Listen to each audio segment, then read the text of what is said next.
There was a time when people believed that one could find a jewel concealed inside the head of a toad. These so-called toadstones were thought to confer protection against poison, and were sometimes set into jewelry. Alas, this belief was almost comically inaccurate. In fact, the actual stones were likely the fossilized teeth of certain varieties of fish. Even so, the idea is compelling. One could scarcely imagine a less likely creature to carry a hidden treasure. Even if the toadstone is merely a myth, I would say these creatures do have a few treasures hidden away. Thankfully, we don't need to go digging into their skulls to retrieve them. Instead, let us take a look into the lives of a few of these charming little creatures.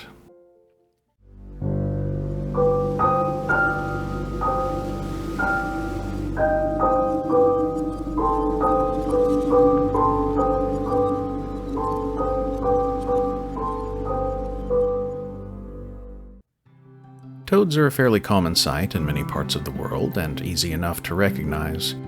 The only thing they are likely to be confused with would be frogs, and even that isn't likely for a more careful observer. It should come as no surprise that such creatures appear quite often in the mythology and folklore of many regions, and in a number of guises. There are a number of cultures and traditions that cast these little amphibians in a rather positive light. They may be seen as symbols of fertility or wisdom, or even used to somewhat comic effect in certain fables and fairy tales. Regrettably, there have been darker associations as well. In parts of Europe, the toad has found its way into witches' brews or been labeled as an agent of devilish forces. This is perhaps understandable given the poisonous qualities of many toad species, that and their warty and somewhat ungainly appearance. The toad has sometimes been used as a means of unfavorable comparison, an indicator of ugliness, whether in the body or the spirit. A toady is a nickname for a distasteful sort of sycophant that tends to act in a servile manner while retaining an unpleasant sort of arrogance. Such individuals seem to often find themselves in the employ of some manner of bully or brute. As a verb, toadying refers to flattery and an excessive sort of servile attentiveness. On the whole, this seems more insulting to the actual toads than anything else. In reality, I would not consider toads to be especially servile. Timid, perhaps, in the face of creatures many times their size, but that seems rather sensible overall. In some regards, I would tend to associate toads with tenacity more than anything else. This is exemplified by one species in particular, which has gained a fair degree of both fame and infamy in the modern age. So to begin with, let us consider the cane toad. This relatively large variety of toad is native to parts of South and Central America, though it has found its way into a number of other locations. Often it has been introduced into a region as an attempt at biological control of agricultural pests. This is how it reached northern Australia, with a small population initially brought in to remove cane beetles from sugarcane fields. Unfortunately, they did not significantly reduce the population of these particular pests. More unfortunately, the toads became worse pests themselves. As it turns out, the cane toad is a voracious carnivore that will readily devour any number of smaller creatures. Like all true toads, these creatures have a pair of parotoid glands located on their heads just behind the eyes. These glands produce a potentially lethal toxin, which makes things difficult for many potential predators. In addition, the tadpoles of these toads are quite toxic in their own right. While cane toads are kept in check by properly adapted predators in their native habitat, Australia's predators are not specialized to feed on these particular amphibians. Without any significant predation, the toads have spread rapidly and thoroughly across the northern regions of the continent. Bear in mind, this is an environment that is filled with dangerous and often venomous creatures, such that the severity of Australian wildlife is often parodied in a great many memes. The cane toad has entered this apparent hellscape, surrounded by monstrous and horrific wildlife on all sides, and not only survived, but thrived. Even if it is a pest of fairly biblical proportions, one must at least grudgingly admire its success. At this point, I should probably address a question that might be lingering in some minds. That is, the difference between frogs and toads. The answer to this question is a bit murky around the edges, but such differences can be outlined with reasonable clarity. To begin with, frogs and toads are in the class Amphibia, and as such are tetrapods with permeable skin commonly used for respiration. Like other amphibians, they shed their outer layers of skin regularly, presumably to keep the respiratory functions effective and prevent the unwanted accumulation of parasites and pathogens. In addition, as a means of reclaiming some of the nutrients expended in growing new skin, frogs and toads tend to consume the old skin as they shed it. They are carnivorous as adults, and most species employ an adhesive tongue that can be rapidly extended to capture prey. This tongue is one of the more familiar and well-known features of the group as a whole.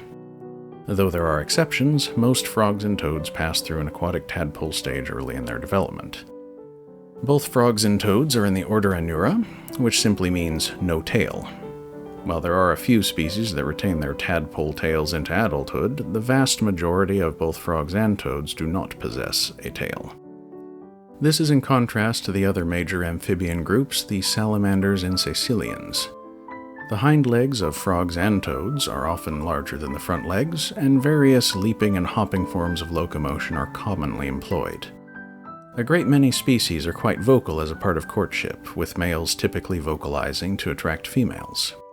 The collective noise can be quite impressive on a summer night after a heavy rain near certain bodies of water.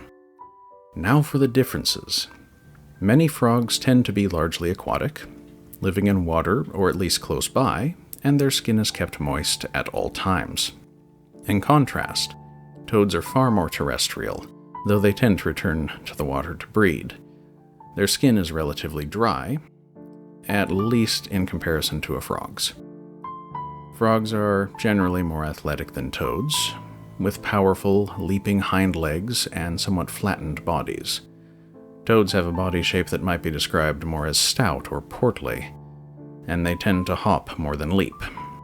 A frog's snout is often pointed to some degree, while a toad's face is a good deal more flattened, generally speaking. As useful as these distinctions might be, they are more like guidelines than actual rules. While the so-called true toads of the family Buffonidae do tend to hold to the overall body shape and habit one might expect, there are a number of other species that look quite different, and yet are still referred to as toads. To make things even more interesting, there are creatures that bear the name of a frog, and yet look far more like toads. Then again, there are some species that are called toads, resemble toads, and yet are not in the family of true toads. So in summary, you can mostly tell frogs and toads apart at a glance, but obsessing over this particular distinction will prove a fruitless and frustrating endeavor. To return to another tale of toad tenacity, let us consider the Spadefoot toad. This toad looks much like a proper toad, though it is not in the family Buffonidae. There are several species of Spadefoot toad found in North America, and they have a few odd quirks, like vertical pupils and a tendency to give off defensive secretions that smell somewhat like peanut butter. The toads themselves are rather small and fairly adorable by toad standards. Some of these species are found in deserts.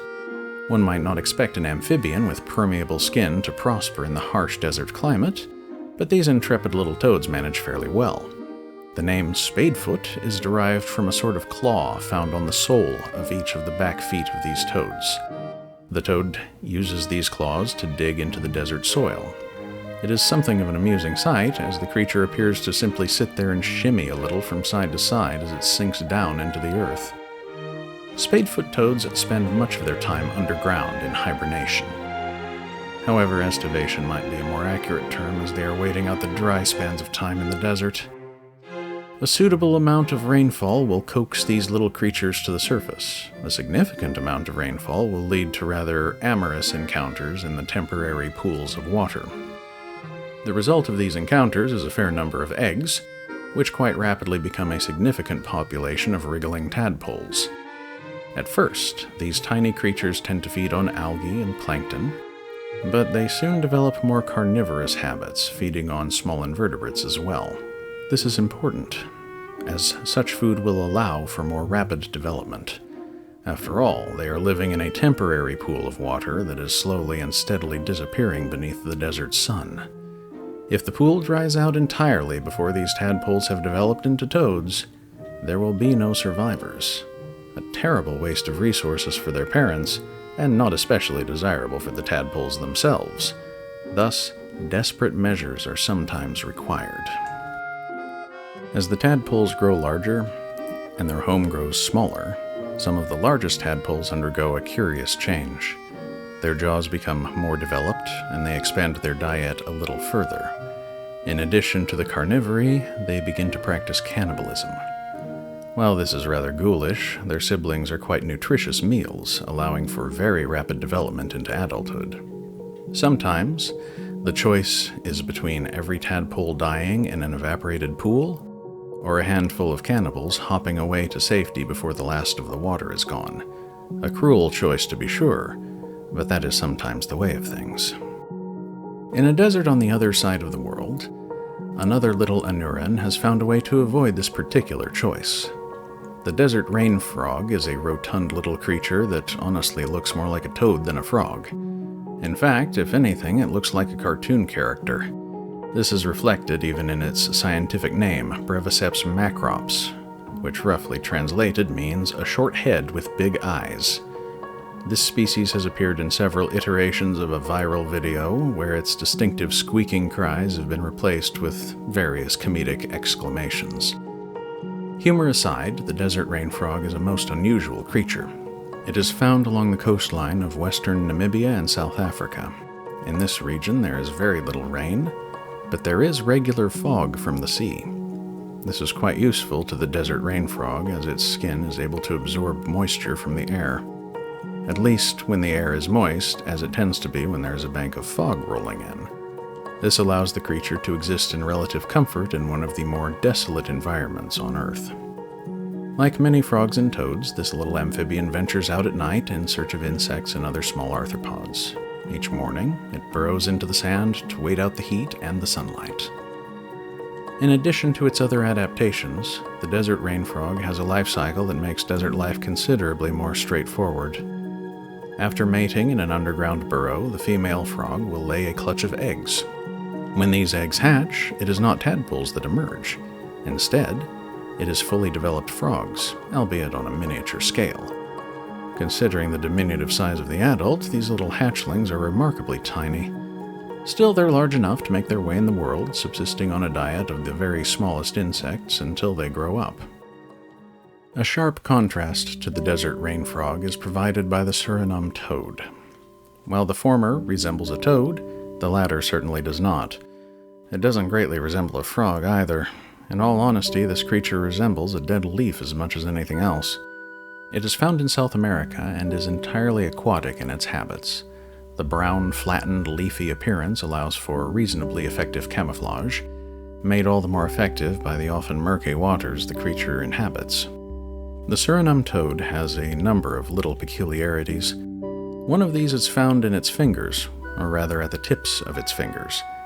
Each digit on its front legs has a series of little projections. Some might call them tentacles, but this would be generous. Tubercles might be more accurate. These sensory structures aid the creature in detecting potential prey, and have given it the alternative name of the star-fingered toad. Being entirely aquatic, this species has little use for the projectile tongue often seen in more terrestrial Anurans. Instead, it feeds by the suction methods seen in a great many fish and other aquatic vertebrates. The most famous little quirk of this species concerns its somewhat unique approach to reproduction. During mating, the male and female engage in acrobatic feats of synchronized swimming that are quite impressive in their way. And the result of all of this is a female with a cluster of freshly fertilized eggs adhering to her back. Over the next few days, her skin grows over these eggs to more securely fix them in place and offer a degree of protection. It is worth noting that the waters of South America are not often lacking for potential predators or even scavengers that aren't averse to the occasional toad omelet. Like the desert rain frog, the Suriname toad essentially skips its tadpole development, completing that phase while still in the egg. The result is the emergence of tiny but fully developed toads upon hatching. At this point, one might see the female with a number of minuscule little toad legs emerging from the holes in the swollen patch of skin on her back.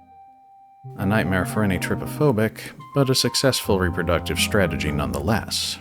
The thickened layer of skin is eventually shed after the offspring have departed, and the mother goes on with her life much as before. Rather than leave on this somewhat disturbing note, let us consider one last species of toad. The Colorado river toad, also known as the Sonoran desert toad, is the largest species of native toad found in the United States. This creature lives in the same sorts of deserts as the Spadefoot toads, and tends to spend its days hiding away in rodent burrows. Most of its water is obtained by osmotic absorption through a patch of skin on its underside. In contrast to the Spadefoot toads, this species tends to live near whatever permanent water sources are available in the desert. This particular toad's claim to fame has to do with its poison. Like the cane toad, and all other true toads, this species produces toxins in the parotoid glands on either side of its head. These poisons are dangerous and even potentially lethal to unwary predators. It is worth noting that some of the more clever predators, like raccoons, have figured out it is possible to flip the toad onto its back and commence dining at the belly. This avoids the poison glands quite handily. In addition to the toxicity and potential lethality of this toad's secretions, there is a psychotropic effect in some of the compounds. These include bufotenin and another chemical that is not very different from DMT. Exposure to this toad's poison in a sublethal dose tends to produce a sense of warmth and euphoria, along with some rather strong hallucinations. I should note once more that these toads are poisonous, and attempting to use their poisons for some form of personal recreation is a very bad idea. Beyond this, such substances are currently illegal under US law, and even the toad itself is not permitted to be kept as a pet. Still, it was worth mentioning this somewhat unfortunate little creature, as I'm sure at least a few listeners would be likely to bring up its absence if I had failed to do so. In the end, toads are a surprisingly varied group of amphibians, with all sorts of intriguing adaptations to their various environments. Even so, this has been only a brief look at these often charming and frequently misunderstood creatures. There are always more mysteries and oddities to be uncovered, always more unexpected little treasures to be found in the forgotten corners of the natural world. This concludes today's little foray into the unknown. For those who are still curious, here are a few things you might try looking into further. If you found this enjoyable, by all means say so. If you think others might enjoy this, by all means share. If you're interested in seeing more of this channel, a subscription should prove quite effective. Until next time.